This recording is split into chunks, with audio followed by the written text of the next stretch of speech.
Ce furent les années les plus noires d'Amérique latine.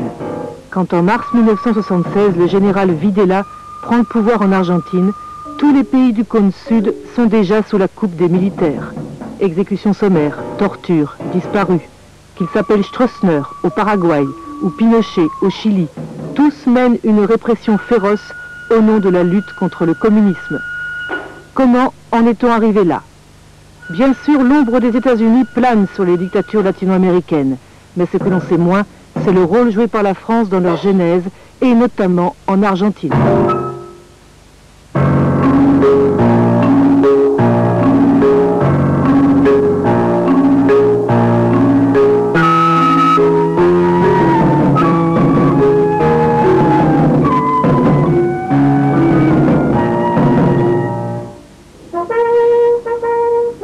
L'enquête commence à Théoul, dans le sud de la France. Anciens légionnaires, parachutistes, pieds noirs ou membres de l'OAS, les nostalgiques de l'Algérie française sont réunis au grand complet. 40 ans après notre déracinement, nous avons voulu rendre un hommage particulier à tous ceux des nôtres qui sont tombés pour la défense de l'Algérie française. Voici le doyen du rassemblement, le colonel Lacheroy, 96 ans, qui fut condamné à mort pour sa participation au putsch des généraux d'Alger. C'est un témoin capital, car pour comprendre l'influence des Français sur les dictatures latino-américaines, il faut remonter le fil du temps et plonger dans l'histoire des guerres coloniales. Vraiment, j'avais vécu en Algérie, j'avais vécu dans tous les pays arabes. Je ne pouvais pas admettre qu'on perde l'Algérie. Tout commence pendant la guerre d'Indochine. Nommé à la tête d'un régiment en 1951, Charles Lacheroy est fasciné par l'organisation du Viet Minh, qui tient tête aux Français, pourtant plus nombreux et mieux équipés. En arrivant en Indochine, et tout de suite, ou presque tout de suite, je suis tombé sur le livre rouge de Mao Tse-tung. Je l'ai lu de bout en bout. C'est le premier devant lequel j'ai compris que ce qu'il appelait les arrières était plus fort que la troupe et qu'il fallait soigner les arrières avant de soigner la troupe. L'ennemi que j'avais devant moi en Indochine, c'était un ennemi qui était à droite pour se servir des populations. Quand vous en arrivez à un point, vous ne pouvez pas le pisser sans que votre adversaire le sache, on n'en sort plus. C'est ainsi que naît la théorie de la guerre révolutionnaire. Pour Lacheroy, le Viet Minh est un agent du communisme international qui opère sous le masque de l'indépendantisme. Son arme, l'endoctrinement des populations. Conséquence, dans la guerre révolutionnaire, il n'y a plus de ligne de front, car l'ennemi est partout. 7 mai 1954, les Vietnamiens gagnent la bataille de Dien Bien Phu et avec elle l'indépendance. Pour les militaires français, c'est l'humiliation. Ancien résistant, le capitaine Paul Osarès assiste à la débâcle. La défaite de Dien Bien Phu a été un choc. Une bonne majorité de militaires français trouvaient qu'il fallait tirer des leçons de cette défaite et puis éviter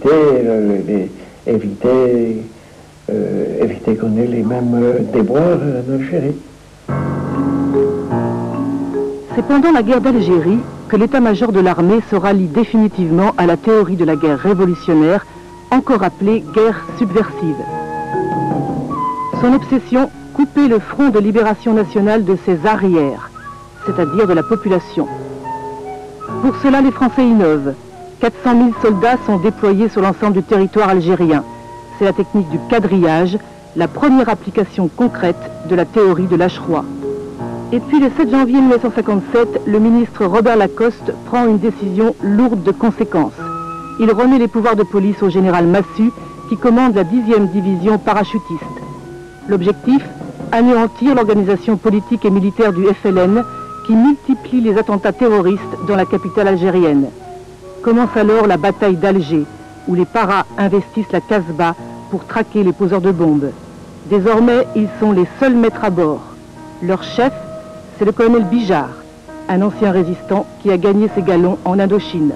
Vous avez dit qu'au début, ce rôle de flic, ça ne vous plaisait pas trop. Oui, oui, mes hommes non plus, mes capitaines préféraient le djebel, le combat contre un homme qui se bat en face de vous, qui se bat bien, bah tant mieux, quoi. Voilà, c'est vrai, c'était plus dans notre nature que faire un travail de flic.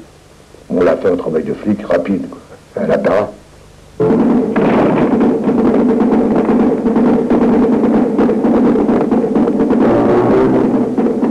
Pourquoi on appelle ça une bataille? Parce que c'était une action où on devait capturer des gens armés et éventuellement les tuer. La bataille d'Alger deviendra un modèle de la guerre contre-révolutionnaire. De janvier à septembre 1957, les Français inventent ou systématisent des techniques militaires qui resteront longtemps secrètes. Il n'y a pas d'image d'archives. Seul un film de fiction italo-algérien, réalisé en 1965, permet de reconstituer les méthodes de la bataille d'Alger. Boycotté par les grands réseaux de distribution, le film a été très peu vu en France. Est-ce que vous avez vu le film La bataille d'Alger? Magnifique, magnifique. C'est proche de la vérité comme on ne peut pas mieux faire, et c'est remarquablement joué. Mathieu Philippe, guerre, Indochine et Algérie. Grade. Qui est pour vous le colonel Mathieu du film? Le colonel, et c'est Bijard. C'est une organisation à pyramide composée d'une série de sections. Chaque militant ne connaît de l'organisation entière que 3 membres maximum. Son responsable qui le choisit et ses 2 subordonnés qu'il a lui-même choisis. Nous devons procéder aux recherches nécessaires afin de reconstituer toute la pyramide pour arriver à l'état-major. La base de ce travail est le renseignement. La méthode est l'interrogatoire. Et l'interrogatoire devient une méthode lorsqu'il est conduit de façon à toujours obtenir une réponse. Vous pouvez démarrer par le codeur d'affiche qui répond au chef pour trouver le chef. Puis après, il faut remonter les filières. Alors, il y a des réunions des capitaines tous les jours à mon bureau, Chaban, Le Boudec, enfin, mes 5 commandants d'unité qui étaient là tous les jours, à 6 h du soir. Alors, on est debout. Alors, il y avait mon destinateur qui mettait les organigrammes, vous savez. Bien. C'est du bon travail. Là, il y a un vide, il faudra le retrouver. Mais il n'est pas sur ma compagnie, il est sur l'autre. Alors, il a autorisé votre copain à le prendre. Enfin, voyez-vous, on allait où était le type. On nous a dit qu'il faut briser la capacité du FLN à commettre des attentats. Et pour ça, il faut avoir les renseignements à tout prix, à tout prix. Et pour vous, ça voulait dire éventuellement l'usage de la torture? Quelle question, y compris la torture. J'avais donné des ordres en disant, mes hommes, vous agirez à bloc contre les vrais poseurs de bombes, ou s'ils savent où sont les bombes, interrogez-les durement. Pas question de leur crever un nez ni de leur couper les oreilles, mais ce qu'on a appelé la gégène, quoi. Que je pourrais pas faire, mais mes subordonnés l'ont fait. Et je les courais, j'ai dit, le responsable du régiment, c'est moi.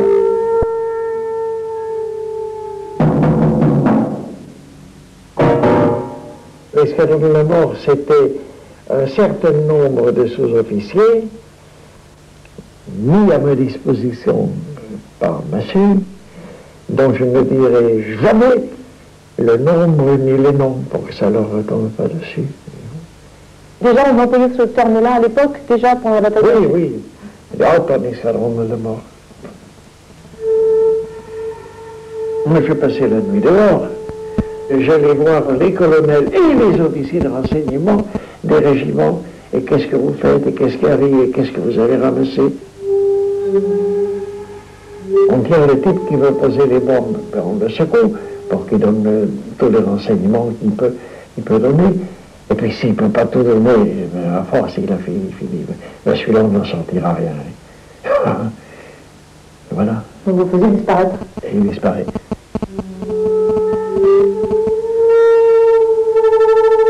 La technique de disparition, vous confirmez qu'elle est inaugurée là-bas pour la bataille? Oui.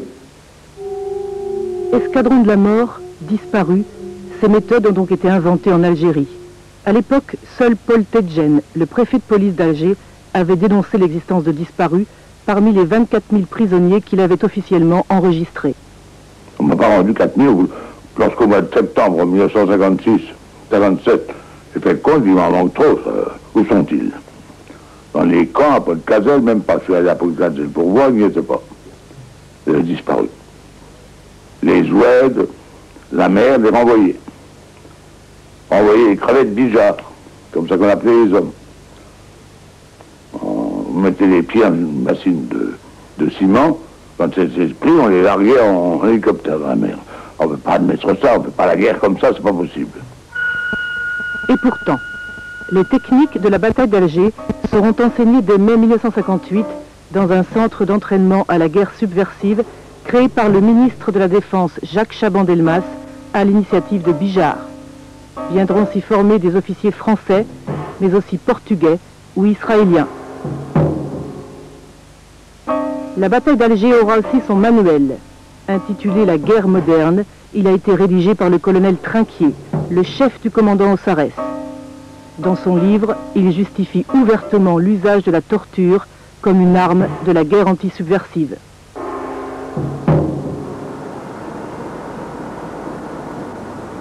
C'est à l'école de guerre de Paris que s'effectue principalement la transmission.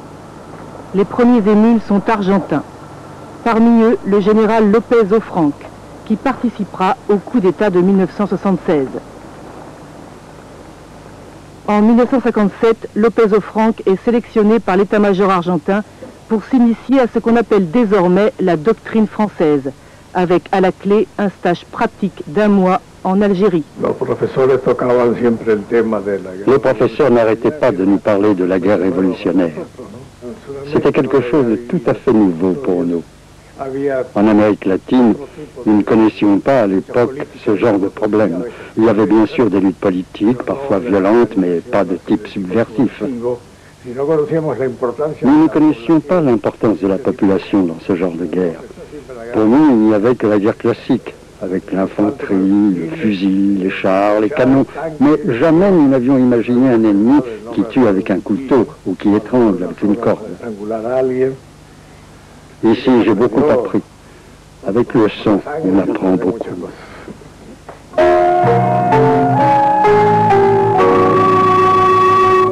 C'est ainsi que les méthodes de la bataille d'Alger sont exportées pour la première fois à l'école de guerre de Buenos Aires. En 1959, les armées françaises et argentines signent un accord qui prévoit la création d'une mission militaire française permanente dont les assesseurs s'installent à Buenos Aires, au siège de l'état-major argentin. Tous sont des anciens d'Algérie qui opèrent dans le plus grand secret. Aujourd'hui encore, le sujet est tabou. Aucun n'a accepté de parler du rôle de la mission devant une caméra. Oui, bonjour.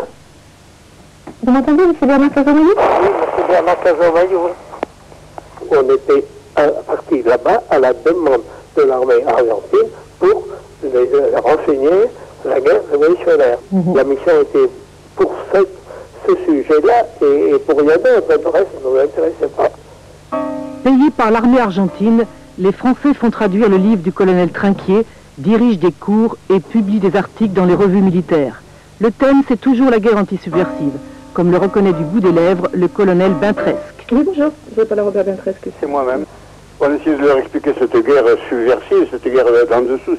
Ah oui, puis une histoire d'ennemi qui n'est pas forcément l'ennemi auquel ils étaient habitués. L'ennemi, c'est parfois le gars avec qui vous prenez un whisky, hein. L'influence des Français culmine en 1961 avec l'organisation à Buenos Aires du premier cours interaméricain de guerre contre-révolutionnaire auquel participent 14 pays. Son directeur n'est autre que Lopez Offranc, qui en a confié l'encadrement aux militaires français.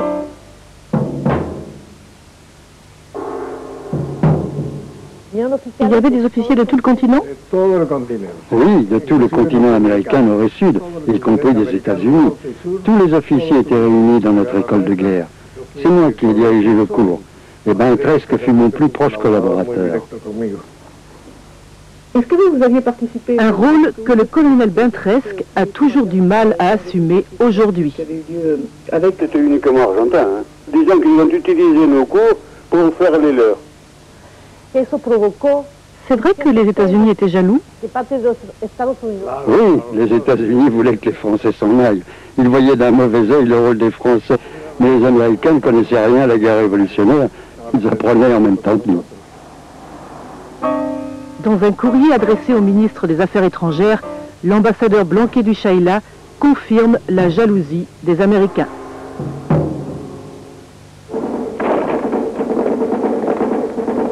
Ironie de l'histoire. Alors qu'il avait été réalisé pour dénoncer la guerre sale menée par les Français, le film « La bataille d'Alger » a été utilisé pour former les militaires argentins à la lutte anti-subversive. Qui a fourni la copie du film? Mystère. Alors, tu pourrais pas te décider sans attendre l'histoire? Ça aurait été mieux pour toi. Hannibal et Julio étaient cadets dans la marine argentine quand on leur présente le film en 1967. 5 ans plus tard, les 2 officiers seront emprisonnés, puis limogés de l'armée pour avoir dénoncé l'usage de la torture. Ce ne sont pas des souvenirs agréables parce que tout ça, je l'ai vécu dans ma propre chair.